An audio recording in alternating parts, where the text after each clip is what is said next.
So I'm going to talk about the four basic causes of this recent decline in economic activity, this recent crisis that we're facing. The first is income inequalities and inequalities in the wealth on a global scale.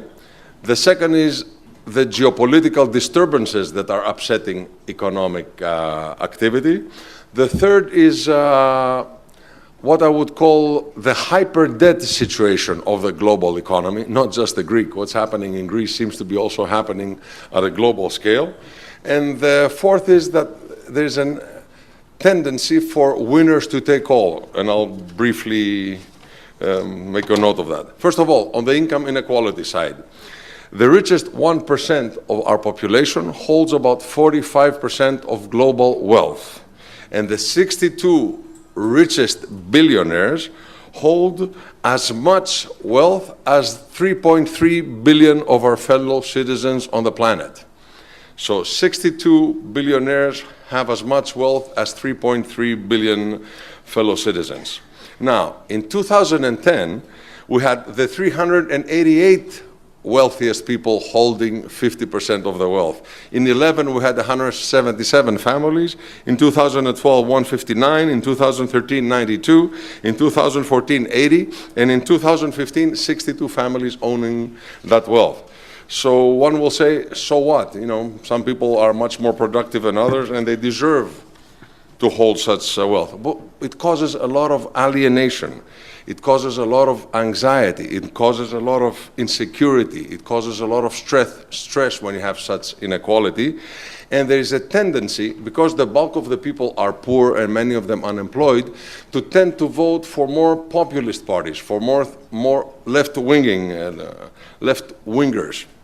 We saw that in Greece, where we had a party that was only 4% just a few years ago. It came out in the last elections with about 36%.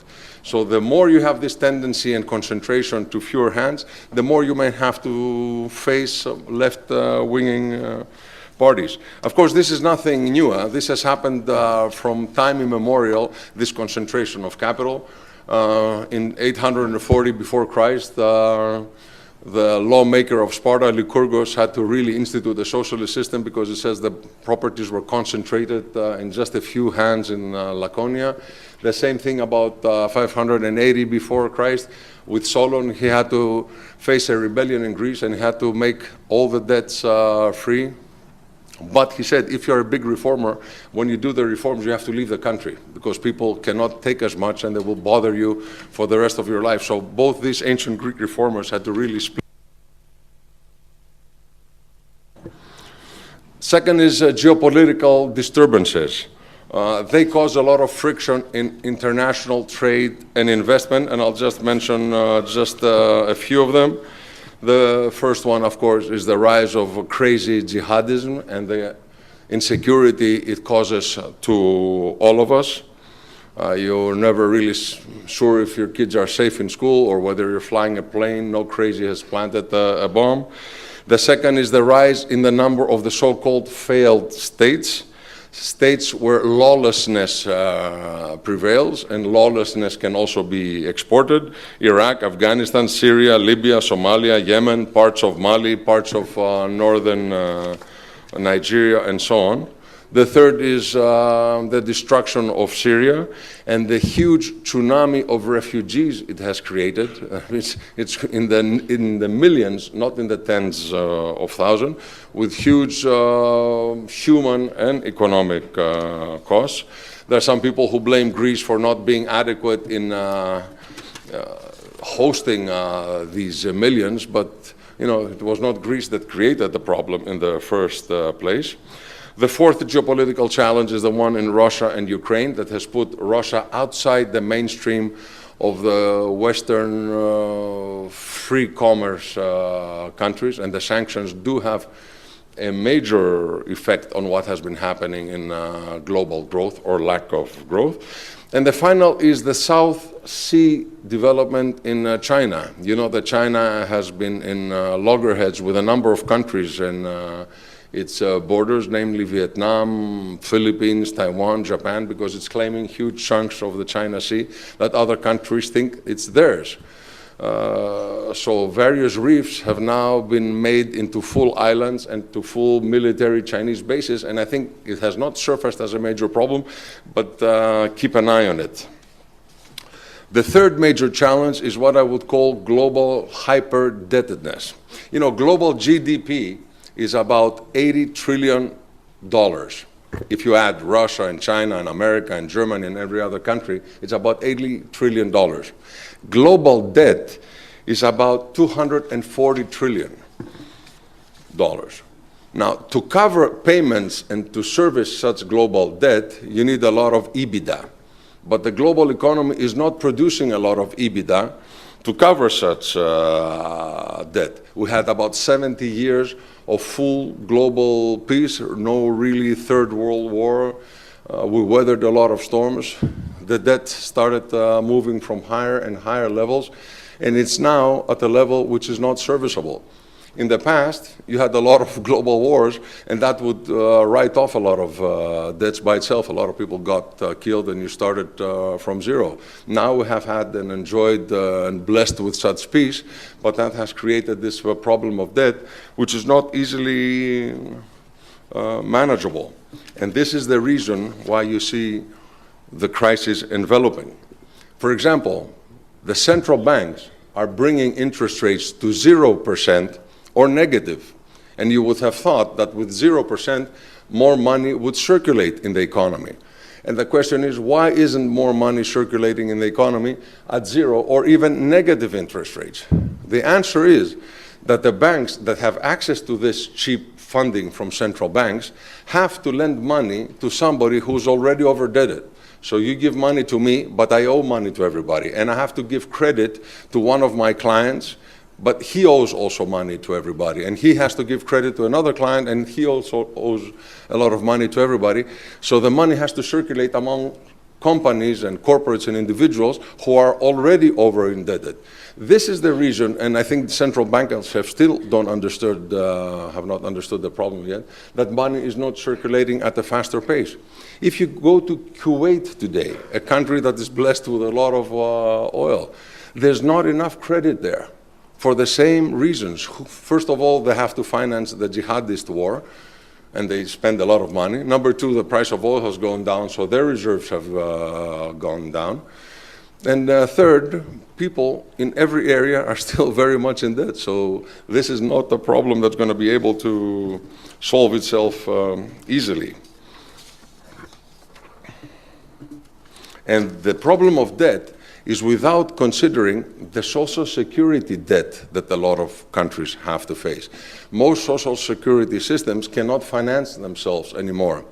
In the United States, the debt of the social security system, the deficits between what is expected to be paid and what is expected to be collected, is about $34 trillion.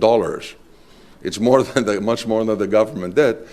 And the money that is spent is typically spent to keep alive people in the last 3 months before they actually pass away. It's the last effort to keep somebody alive that causes tremendous amount of strain on that system. And the last is the winner-takes-all society, which means that those who are winners in every sector really get the bulk of the benefits. In terms of countries, the winners are the United States, Great Britain, Switzerland, and Germany. And they are countries that have political stability, independent public administration that functions on its own. Even if a government is weak, the public administration can function nicely. The justice system is strong and credible. They have modern facilities and a more cosmopolitan approach to things. If you are a foreigner, you can not feel a stranger in these countries. You can pretty much mix with the crowds easily. They are the countries that have the preference of the global investment community, but still, in a crisis where everybody sinks, they pay a price too. But the price they pay is much less than what is happening in other parts of the world. This is a situation that I don't think is going to change very, very easily. This is why the stock markets have declined so much in the past few months. Olivier Blanchard, the chief economist of the IMF, said that he thought it was a herd instinct, and once somebody sells, he causes a panic to everybody else. I'm afraid that's not the case. It's the case of the hyper-indebtedness that we described before. And that's going to continue to be at play. This is why the price of oil has fallen. It's not just a matter of oversupply, it's also a matter of a weak demand and energy-efficient systems, of course, but it's a matter of weak demand. This is why agricultural commodities have declined, by 20% in the last 15 months or so. The price of copper, and of course, the rates for Greek and international dry bulk carriers. The reason is partly oversupply of ships, but partly because of lack of demand. There's not that explosive growth we've seen in the past. And one has to keep an eye on what's happening to the European banking system. What's on with Deutsche Bank? Where is the big hole, and who is doing what to address that hole? Will Russia be able to service its debt smoothly in 2017? These are key points for you, I think, to consider. How strong or how weak are Chinese banks' balance sheets? That's also a very major problem, and the Chinese manage typically to hide the problems, but I think they're there. And what has happened to global loan-to-value ratios? If every asset value has been weakening, then the loan-to-value ratios are also going to be very much weakened. On the plus column, we have the human desire to expand continuously. As Aristotle described 25 centuries ago, people may satiate themselves with good foods or good clothes, but they never satiate themselves with wealth. So they continuously strive to create more wealth. We may have countries like Iran, Russia, and Cuba re-entering the global economy, and that would increase demand. We have a continuous improvement in global technology, and that improves productivity all the time. So, and I'm done. We have faced much worse problems in the past. We've faced world wars, bubonic plagues, atomic balance of terror. So I think the way that we have global problems, we're going to be able to have global solutions. There are plenty of brains in the world that can help us get the problems around, and plenty of brains in this room as well. So I'm sure we will make it. Thank you very much, Nicholas.